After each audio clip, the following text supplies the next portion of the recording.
It is March 6, 2024. I'm here with Vishwas. What's your last name, Vishwas? Mukherjee. Okay, I'm not going to try to say it. And I'm here with Lesther. Lesther, what's your last name? Oma. One more time? Oma. Yeah. All right. And so I am hoping to just have a conversation with you to sort of highlight your lives, where you came from, how...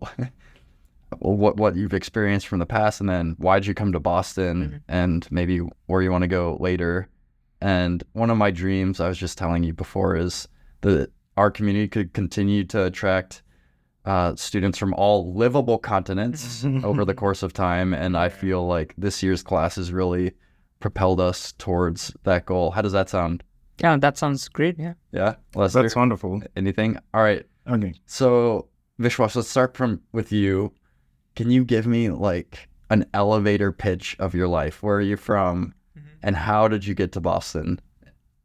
So I'm from Delhi, which is the capital of India, and I don't have like a very big family. I just have my mom as well as my younger sister. So it was a very hard life to begin with, like going through like very much physical, emotional, mental trauma while living with my father and stuff. And then getting into like really sad stuff through life. But fortunately, it was God and His word that pulled me out of it. And I just applied to like different colleges in India as well as like United States as well. And I was searching for a community which will like definitely help me to go through these hard times and increase me and make me more lovable in like God's eyes. So that's why I applied to like several different colleges, and I got an opportunity to attend Sattler. And I was like, okay, I didn't knew much about Sattler, but I went through the mission and like I was like very much happy to see a community that was building around like God and His kingdom, and I was like, this is the place I want to be.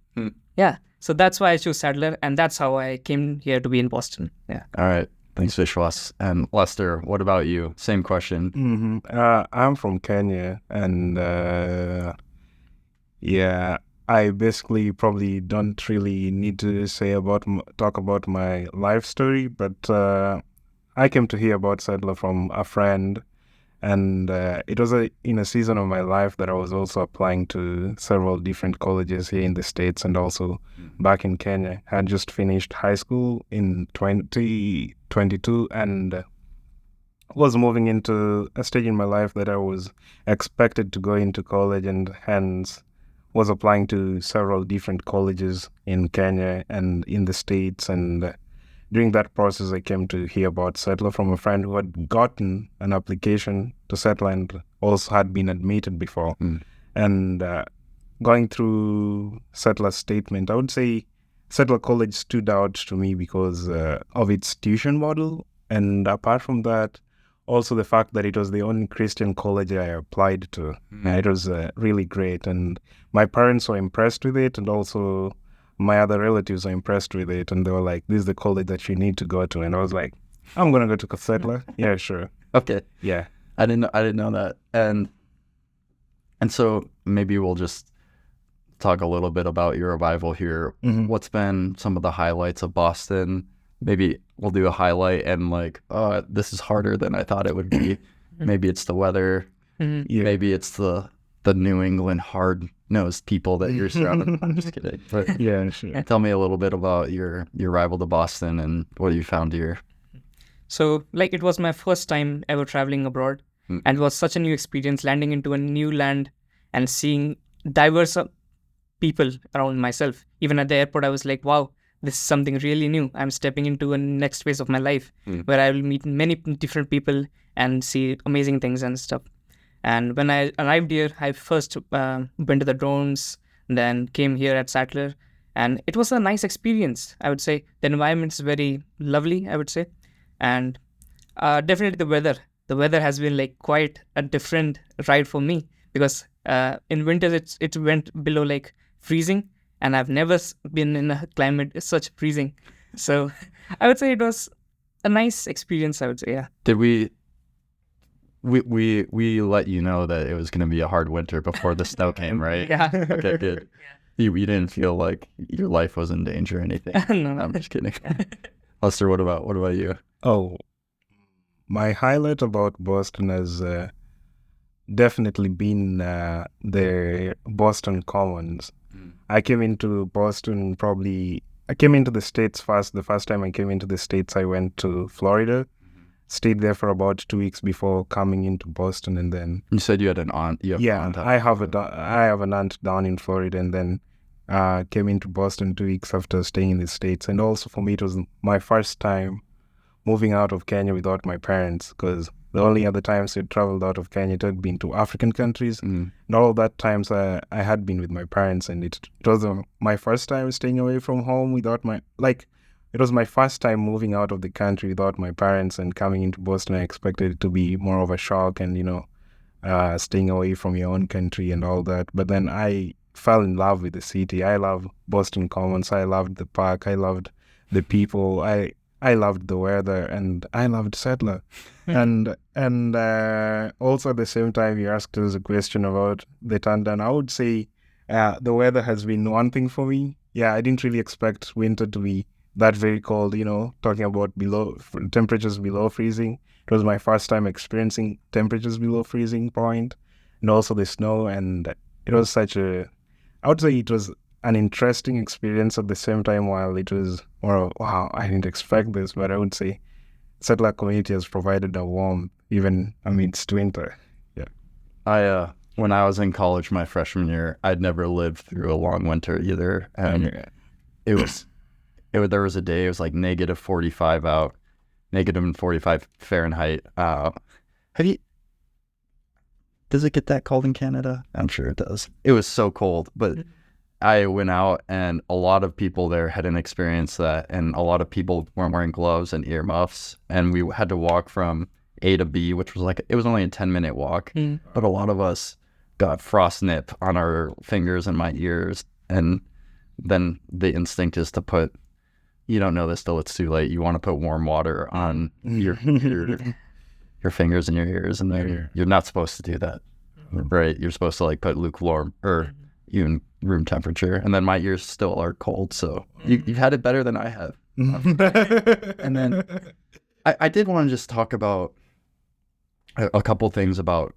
just the Sattler community, and when I take a step back and look at this new, I feel like your class, or the entering class of 23, there's a much bigger international presence in it than the previous classes, and one of the things that's interesting to me is I always try to recruit people to say, hey, you're going to be studying a sort of for a vocation or an occupation, maybe a career. What do you want to study, Vishwas? I want to study computer science. Computer science. And Lester, you are studying? Well, I'm more of into a track that is seeking for bioinformatics, or a combination of some courses in computer science and also human biology. Okay. Yeah. So both of you are interested in the Bachelor of Science. Yeah, sure. Yeah.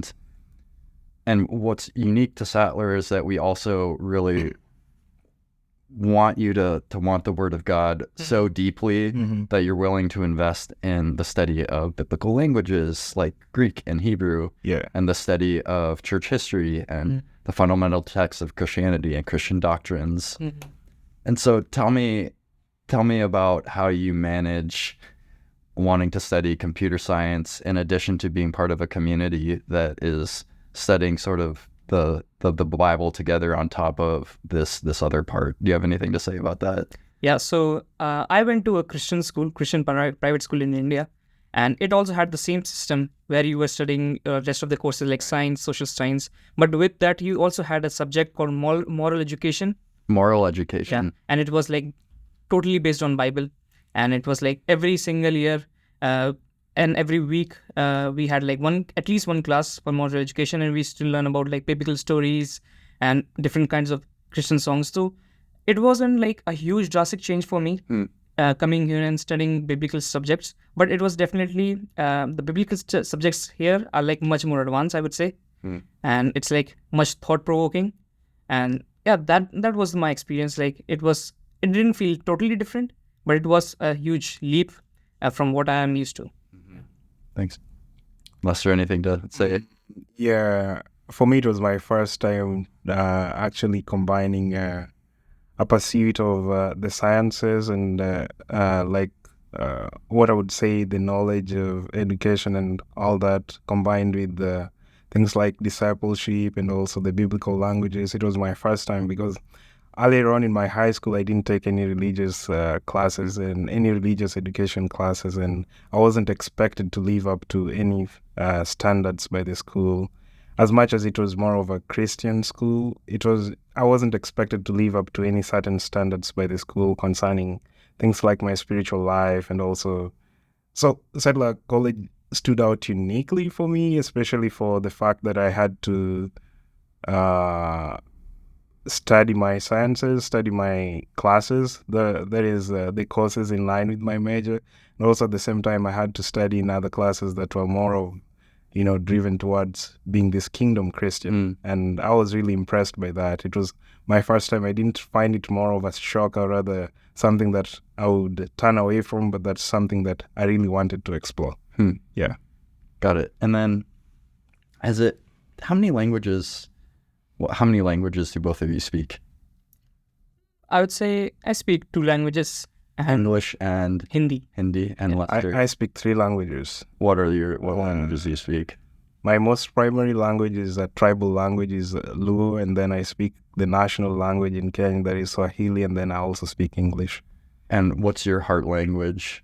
What's like your go-to? What do you think and dream in? Oh, definitely Hindi. Hindi. Yeah. And then, so in addition to those languages, how has it been to learn sort of the Greek alphabet and to start to dip your toes in reading the Bible in Greek? I'd love to hear your perspective on it. Yeah, and has it been illuminating, or you're like, whatever?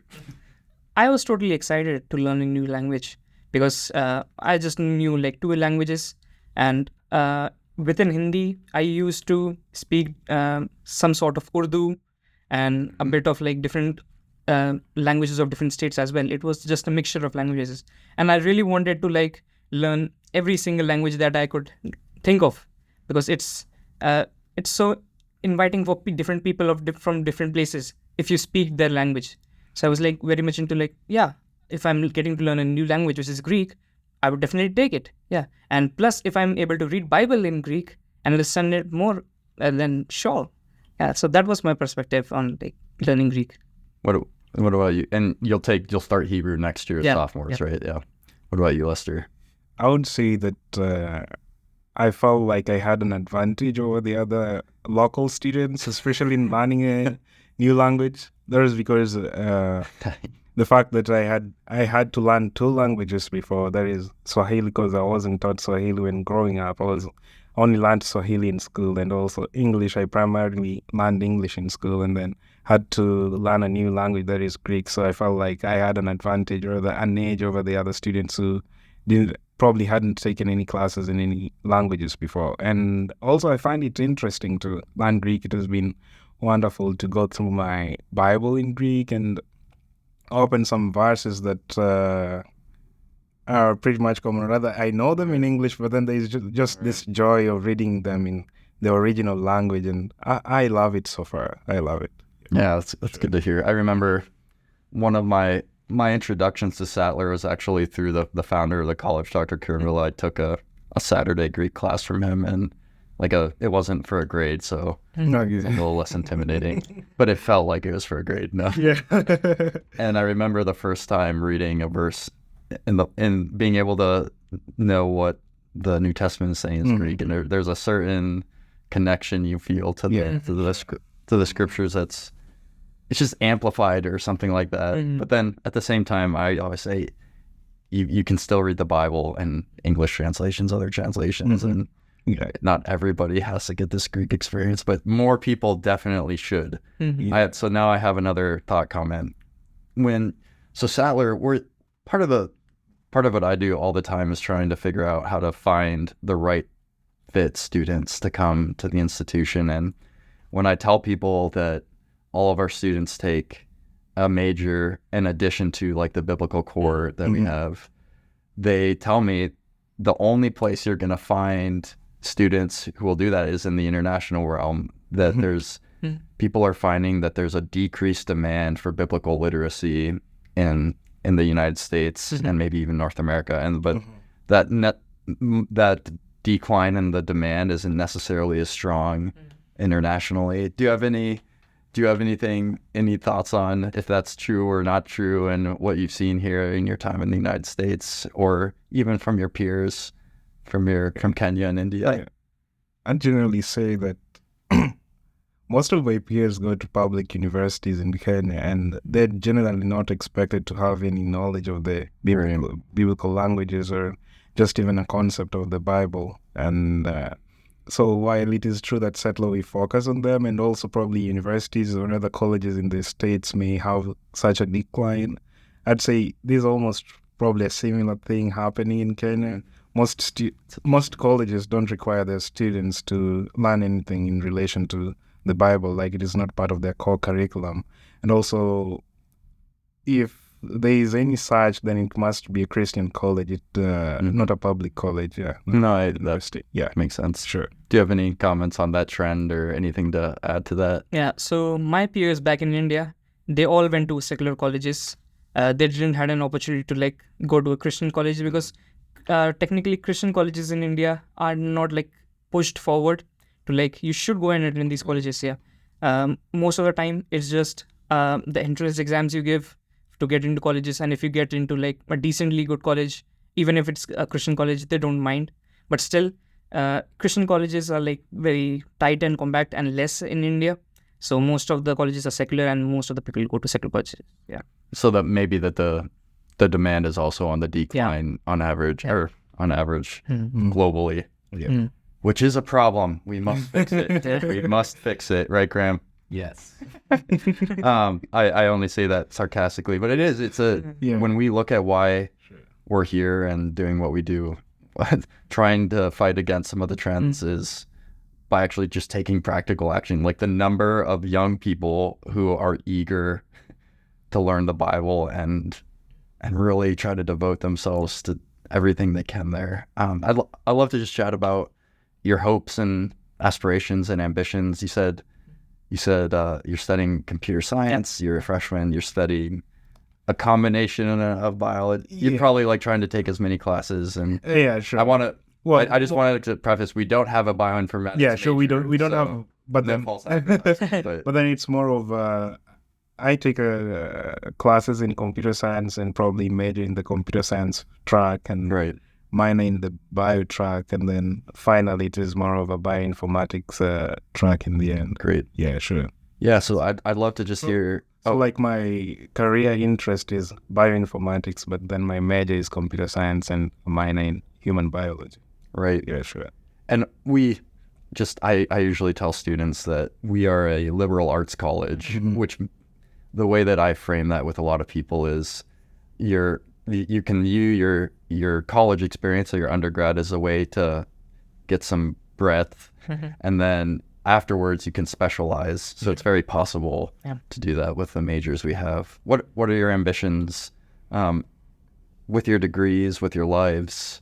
What are you hopeful to do? And I'd love to hear. Are you hoping to go back to India? Are you hoping to go back to Kenya? Or what's your ambition for your life?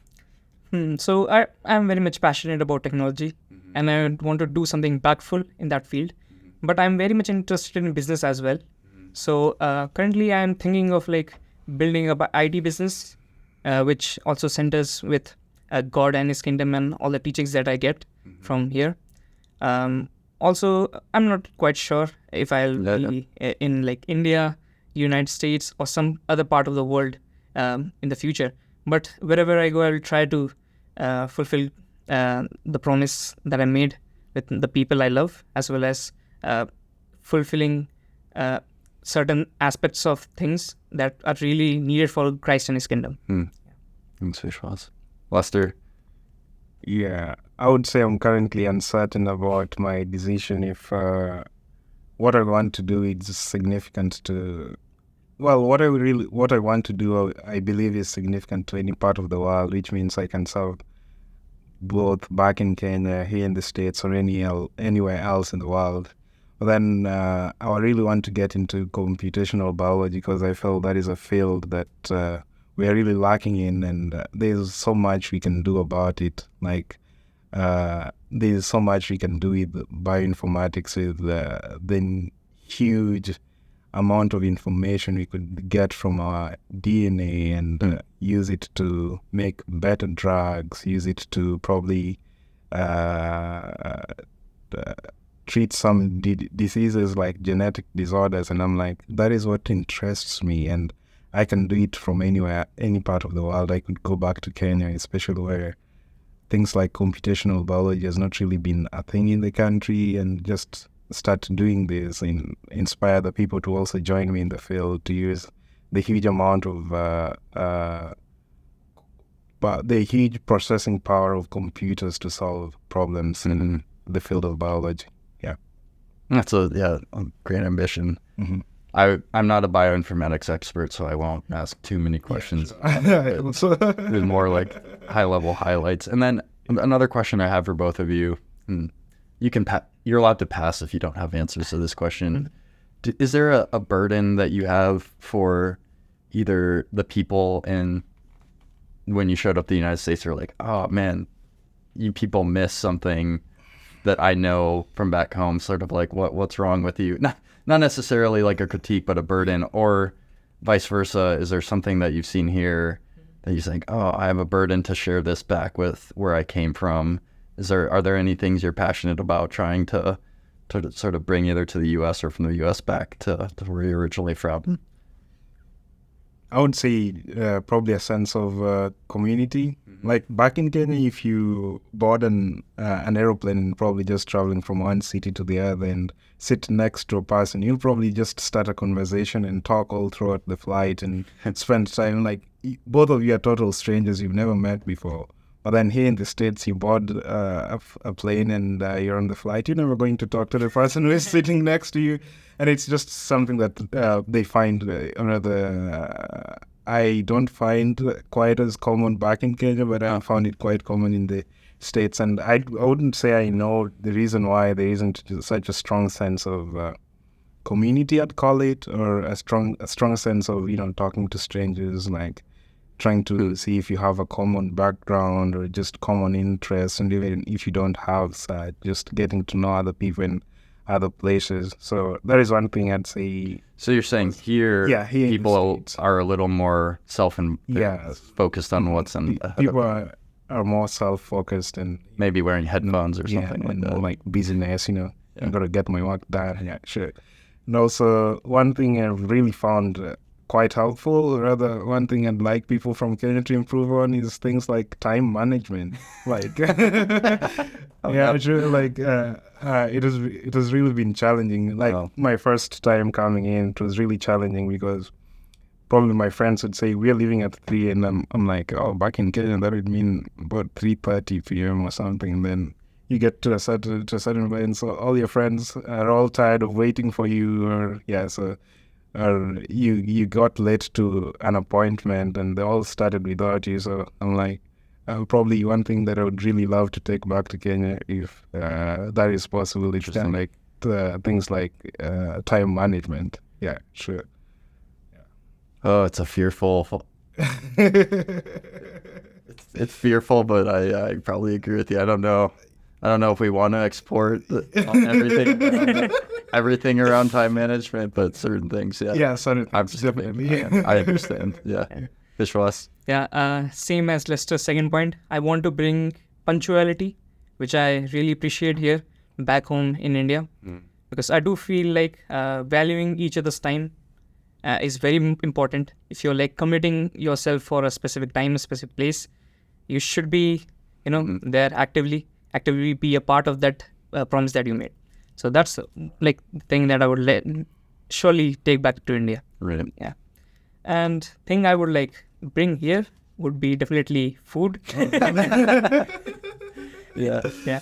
I miss my mom's hand cooked food, but I would like to see like more of a diverse cuisine here. And who knows if I'm the next revolutionary for food here in Boston. Got it. And then, just out of curiosity, this is maybe this is a vision for like the international church body. There, when I think about Sattler, in both ways that we think about our mission statement, where we're kind of reworking it right now, but originally we say we seek to prepare students to serve Christ, the church, and the world. And even now every time I sit down and say, what are we trying to do? It always comes in that we're trying to equip students to prepare to address some diverse challenges in the church and the world. And there's a built-in assumption that like the church is a really big part of what it is to be a Christian. It's almost hard to separate them two. So how do you think about, being now you're a cross-culturally experienced, educated people? How do we bring that into the church? Are there any lessons for the church? Is the church supposed to be ethnic? Do we want to make churches that revolve around ethnicities and language? Or do we have some work for the church to become sort of this international body bound together by Christ and his baptism? That's a huge range of topics, but it's basically, what are your thoughts about the church and how you're going to interact with that with your life? I won't hold you to anything you say here, but I think it's important to think about. Yeah. I've read some philosophy about ethnic segregation in churches, and kind of like churches need to be ethnically segregated and such stuff. And I would say coming into a place where I was ethnically different and also probably a bit racially different from my fellow students and also people. You're saying here in the States. I think I found it quite helpful to interact with people from different cultures, to see their point of interpretation of the Bible and the scriptures. And I value the fact that we are able to come together into this body of Christ that is formed from different parts, and not just different parts in forms of talents and gifts, but also different parts in forms of ethnicities and nationalities, and also racially different. But then there's this unity and there's this wholeness that comes together when the church is composed of people from different ethnic backgrounds. So I'm not a proponent of ethnical segregation in churches, and I would say from my own personal experience, the church is supposed to be composed, rather churches in the world are supposed to be composed of people from different ethnic backgrounds, people from different races, because it brings in different point of views in the church and also different interpretations in the church that is quite helpful to the body of Christ. Yeah, that's helpful. Sure. Vishwas, any? Yeah, I would say the same thing, that a church should not segregate any person on the basis of language, the skin color, or any kind of field they're coming from, because we are all humans, we are all equal in God's eyes. So staying together is like the best thing that we can do in church. Staying together from all different kinds of languages we are coming from, or any kind of different cultures we are coming from. Staying together is the best choice here. Right. And then I ask this to everyone I interview here at Sattler. We have this moment of sharing a pearl of wisdom with the community, and I'll allow you some choice. Is there either a pearl of wisdom that you've latched onto here upon arrival, or is there a pearl of wisdom that you hold to that you haven't yet spoken, that kind of is a guiding point of wisdom in your life that you like to think about? So either repeat one that you've heard or share a new one. Anything that comes to mind? Do you want to go first? Yeah, it's a big one. Yeah. I mean,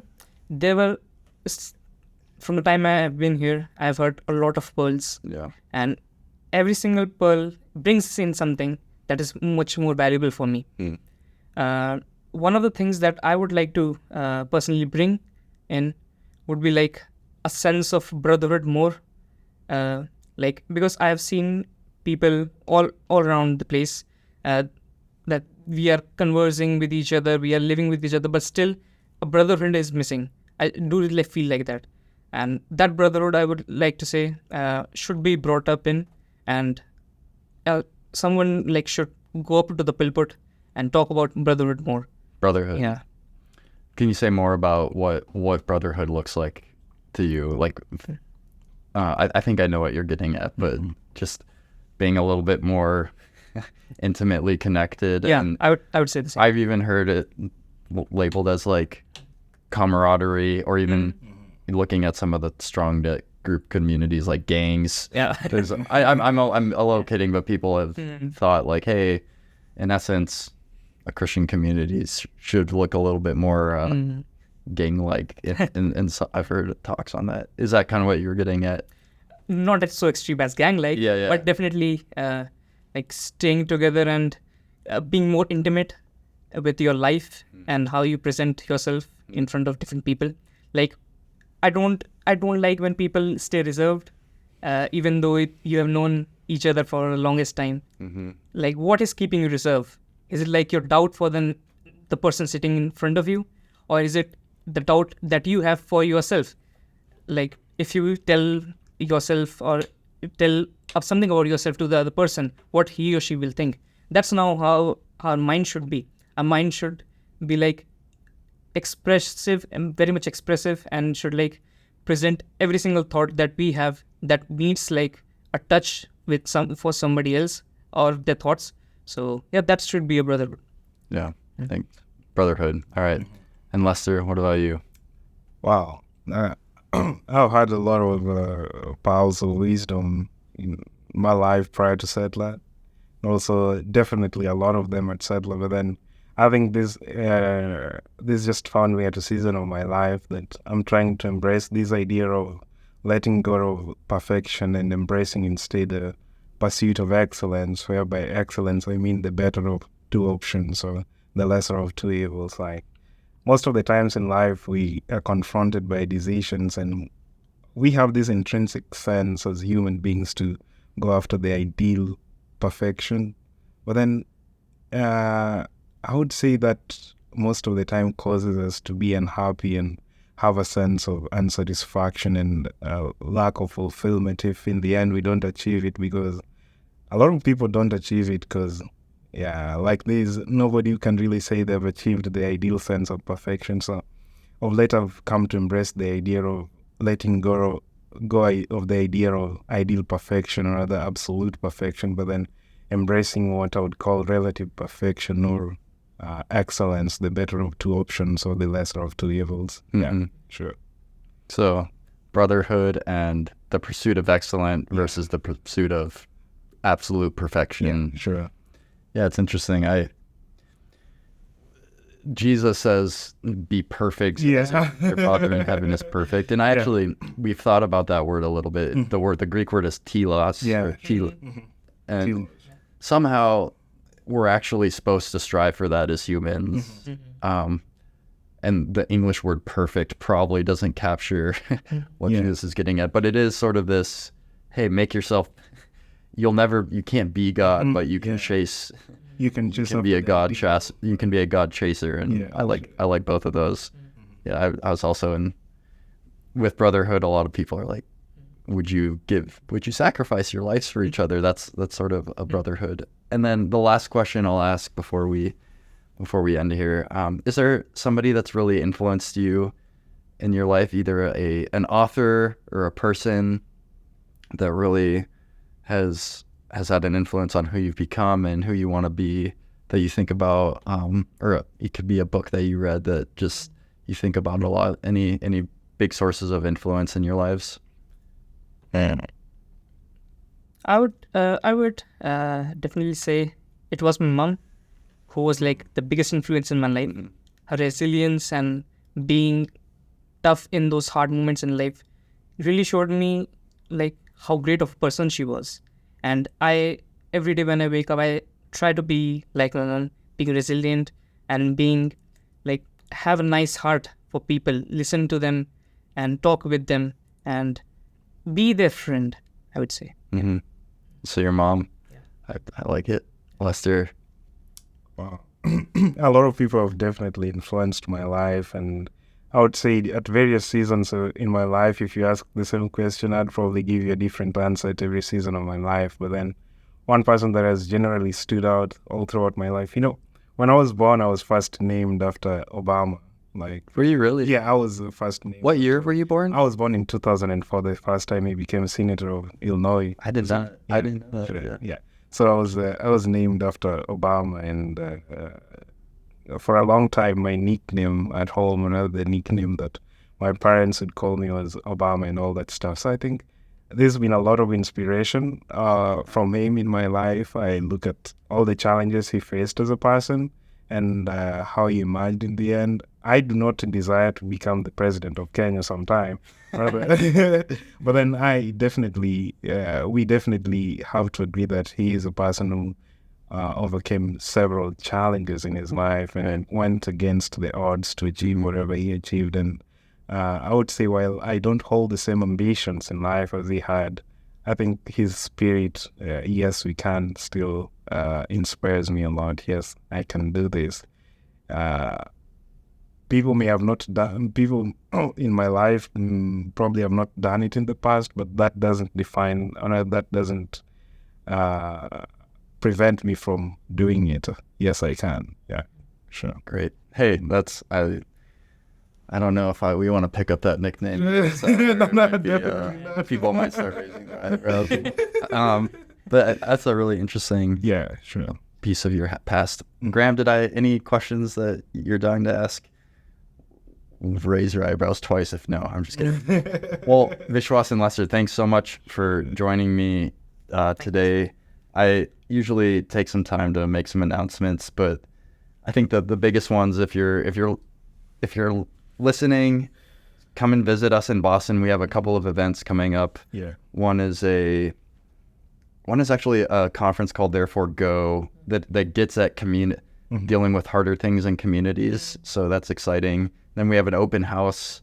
So later on, I should know these dates, but if you don't know them, just go sattler.edu/events. We have an open house, and then we have high school week as well. Mm-hmm. So if you know a high schooler, you are a high schooler, or you want to give us a high schooler to chase, we do like a week of high schoolers who are thinking about college, where we give them a little bit of a taste to what it is to be a Sattler student. And then just in light of the spirit of our conversation, we really value you here in our community, and we're hoping that you guys succeed, fulfill your ambitions, and most importantly, learn how to serve God and be a light in the world and things like that. And hopefully we can get to that 6 of 6, having students here continuously from all over the world. And I did want to mention that in order to make that happen, Sattler is launching a little bit of some advancement initiatives so we can accept more people and make it more possible. So if you're looking to give to Sattler to make sort of international student grants possible, there's a place to give on our website there to look around.